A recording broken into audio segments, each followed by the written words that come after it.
Hey guys, Elisa here, bringing another 1v1 on the map, Lost Temple. I will be spawning as the purple Zerg in the 2 o'clock position. My opponent is Hocari. He will be spawning as the blue Protoss in the 8 o'clock position.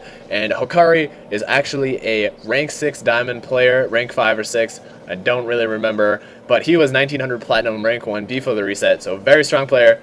Currently, right now, I am ranked 22 in the Diamond League. My win-loss is 9-1, but I haven't been playing that many games in 1v1. I mostly have just been practicing against Goku as my practice buddy. Right now, I am sending out my 9th drone, gonna get my 9th Overlord, and looks like I'm playing pretty standard right now.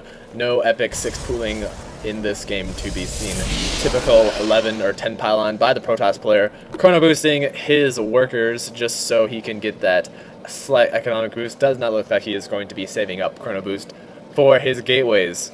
So no early 2-gate aggression right now. I do send out my Overlord here, and I do also send out my drone here. It is always very important just to see what the opponent is doing, and I don't like to send out my Overlord to scout completely. What I like to do is send my Overlord to scout in this direction, and then once I see the Nexus, Hatchery, or Command Center, I bring it back immediately. The opponent won't be able to see your Overlord, and you can just bring in a drone in to see what they're doing. Now, I don't want them to see my Overlord because it immediately gives away their position or my position, so I always want them to waste that drone and that worker, just to scout out my position and not be collecting minerals. Well, now he does send a scout to the right direction, and he will be seeing what I have shortly. I do put down a spawning pool and an extractor. I do like getting that extractor around the same time or earlier than the spawning pool, just so I can get my speeding upgrade as soon as possible.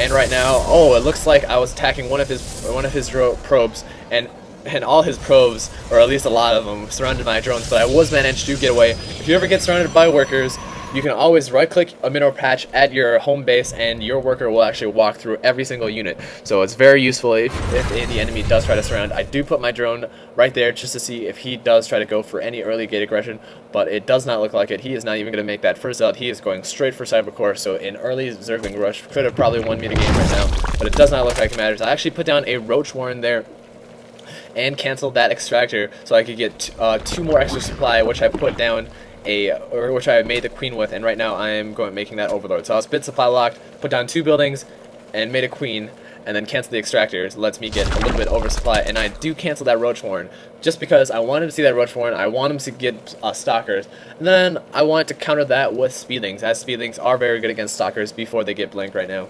And I do have my speed upgrade being researched pretty soon. I am actually losing on the harvester count. My macro is not very good right now, and I have a little bit of an excess mineral right now. I do see what he is doing though, and he has 2-gate and a Twilight count, so it looks like he will be either going quick charge or blink tech or Dark Templar tech.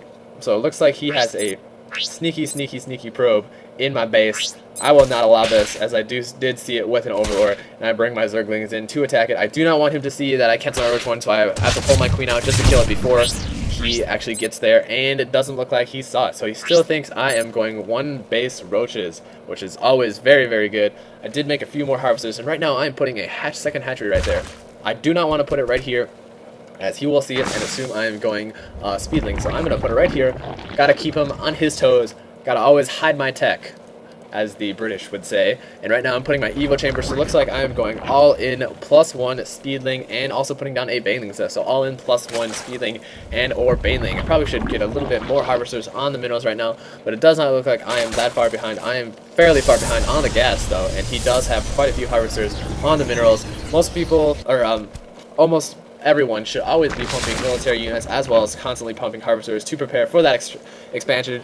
I usually like to go with 20 drones on the minerals, but as always, as a Zerg player, you should always get more, just because you might need to put down buildings, and then you would just lose drones off of those minerals. But right now, my minerals is fairly close to his, only 60 minerals per minute behind, so not that much, and I do have 8 less harvesters in him. If we look at the army right now, he has a huge stalker army, and by huge, I just mean 6 stalker army, but that is still hugely expensive compared to my terrible Zergling army. But he does have blink research from that Twilight Council, so he is able to blink back. If he did not have blink research, I bet I would have been able to go into his main straight up and kill the majority of his harvesters. But his stalkers do come in, they take the aggro from off his harvesters, and it looks like he only lost 3 harvesters in that battle, while I lost 18 Zerglings. So not a good trade on his part. I did not expect him to get blinked that early. I assumed that if I walked past his stalkers, it would just be a mineral line rape fest for me, but that was not the case. He could have also just warped in 1 sentry here and force fielded off. Most Protoss players do like to keep 1 sentry at their base, but it looks like right now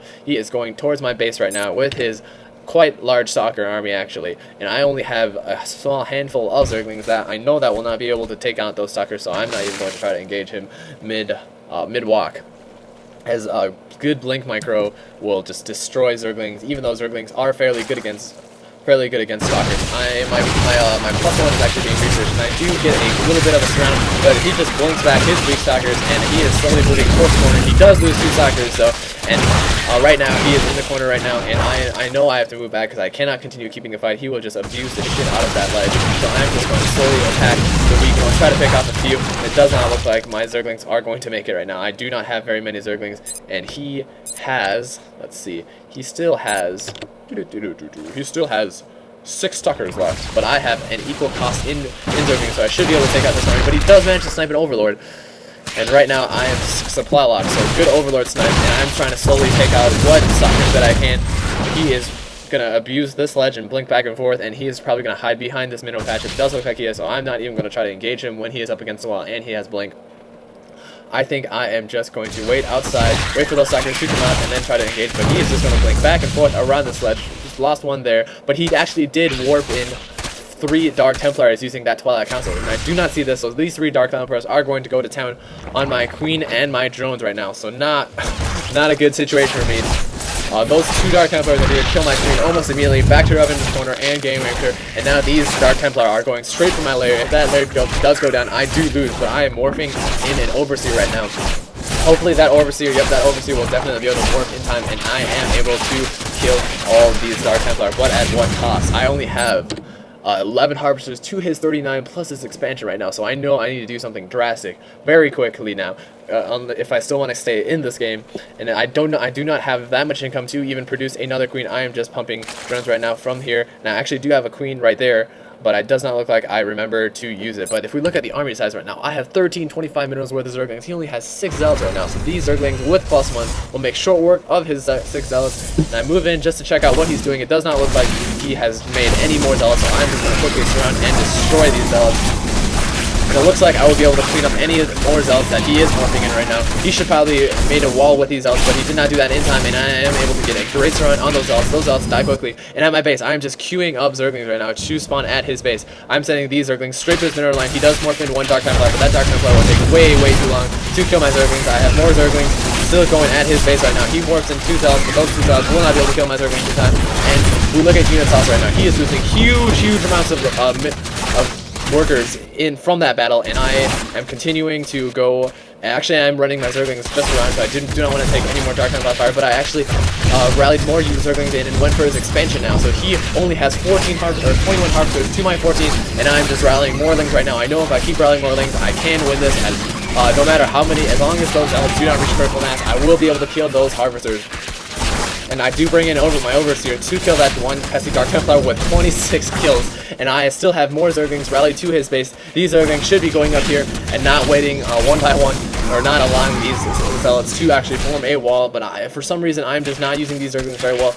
Oh, it is probably because he has 1 Dark Templar in my base right now, and I'm forced to pull my drones off. I do not even have enough money to morph from Overseer, so I'm like, what the fuck? I'm just going to bring in my drones and go all in. I do have a large amount of Zerglings, but I should not be going for this Nexus right now. I should be going straight for his mineral line. He has 5 Zealots. I have more than enough to kill his 5 Zealots, but if I engage from head on right here, he can easily form a wall, and then my Zerglings are screwed. I probably should have ran my Zerglings all the way around his Nexus and attack from the back, but it does not look like I was able to do that. I should be bringing everything into his main base. And he is constantly warping in more and more Zealots, and it does not look like I will be able to clean up his Zealot army. My drones are now in his base, and we are going to have a massive worker race war right here. But it does look like that single Zealot right here with 4 kills is able to clean up all my workers and my Zealots. I made a huge mistake of not rallying my Zerglings into his main and attacking his Nexus. If I had done that, I might have been able to win. I also should have ran my Zerglings around his Nexus and gotten more surface area. I mean, it was literally 30 Zerglings versus 5 Zealots, but nonetheless, he played very well this game. I played extremely poorly, but it was also a close game. So, my name is ALEEEEEEESA, and if you guys want to see anything specific, just write in the comments. I'm also a guy if you're confused by my name, but my name is ALEEEEEESA with 8 E's, and I'll see you guys later.